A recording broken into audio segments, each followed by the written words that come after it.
सावन सोमवार व्रत कथा। पौराणिक कथा के अनुसार एक बार किसी शहर में एक साहूकार था जिसके घर में किसी भी चीज़ की कोई कमी नहीं थी। केवल वह और उसकी पत्नी एक बात से दुखी थे कि उनकी कोई संतान नहीं थी। संतान प्राप्ति की इच्छा से वह हर सोमवार को भगवान शिव और माता पार्वती जी की पूजा किया करते थे। साहूकार की पूजा से खुश होकर माता पार्वती ने भगवान भोलेनाथ से उसे पुत्र प्राप्ति का वरदान देने का आग्रह किया, परंतु भोलेनाथ ने कहा कि इनके भाग्य में संतान सुख नहीं है। लेकिन माता पार्वती के बार बार आग्रह करने पर भगवान शिव वरदान देने को तैयार तो हो गए, परंतु उन्होंने कहा कि इनके जो भी संतान होगी वह अल्पायु होगी। भोलेनाथ के वरदान से साहूकार के घर एक पुत्र ने जन्म लिया। साहूकार को पता था कि उसका पुत्र अधिक समय तक जीवित नहीं रहेगा। जब साहूकार का पुत्र 11 वर्ष का हो गया तो उसने उसके मामा के साथ शिक्षा प्राप्ति के लिए काशी भेज दिया। साथ ही जाने से पहले अपने पुत्र से कहा कि रास्ते में वह जहाँ भी रुके वहाँ ब्राह्मणों को भोजन कराकर दक्षिणा दे और यज्ञ करे।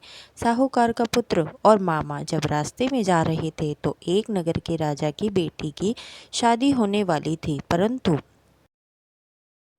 जिस राजकुमार से उसका विवाह होने वाला था वह खाना था और राजा को इस बात का पता नहीं था। तब राजकुमार के पिता ने इस बात का फ़ायदा उठाते हुए अपने कौने बेटे की जगह साहूकार के बेटे को दूल्हा बनाकर बैठा दिया और उसी से राजकुमारी का विवाह हो गया। परंतु काशी से निकलने का समय आया था। साहूकार के पुत्र ने राजकुमारी के दुपट्टे पर सच्चाई लिख दी कि तुम्हारा विवाह तो मुझसे हुआ है, लेकिन जिस पर राजकुमार के साथ तुम ससुराल जाओगे वह कान्हा है।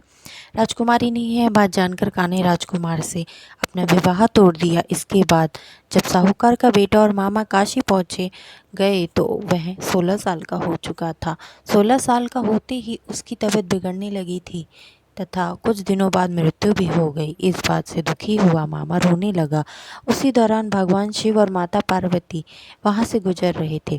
तब शिव जी ने मृतक बच्चे को देखकर कहा कि यह तो उसी साहूकार का बेटा है। यह सुनकर माता पार्वती बहुत निराश हो गई। तब वह दोबारा हट लेकर बैठ गई कि शिव जी साहूकार के बेटे को पुनः जीवित कर दे। देवी पार्वती के बार बार ऐसा कहने पर शिव जी ने व्यापारी के पुत्र को दोबारा जिंदा कर दिया।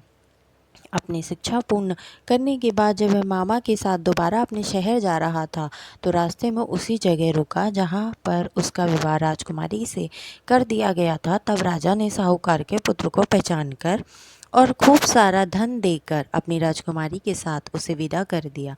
जब साहूकार को यह बात पता चली तो वह खुशी से फूला नहीं समाया। उसी रात साहूकार के सपने में भगवान शिव आकर बोले कि मैंने तुम्हारे सोमवार व्रत करने और व्रत कथा सुनने से प्रसन्न होकर ही यह फल दिया है और तुम्हारी बेटे की दीर्घायु प्रदान की है। इस प्रकार मान्यता है कि सावन सोमवार के दिन इस व्रत कथा को सुनने अथवा पढ़ने से हर इच्छा पूर्ति होती है।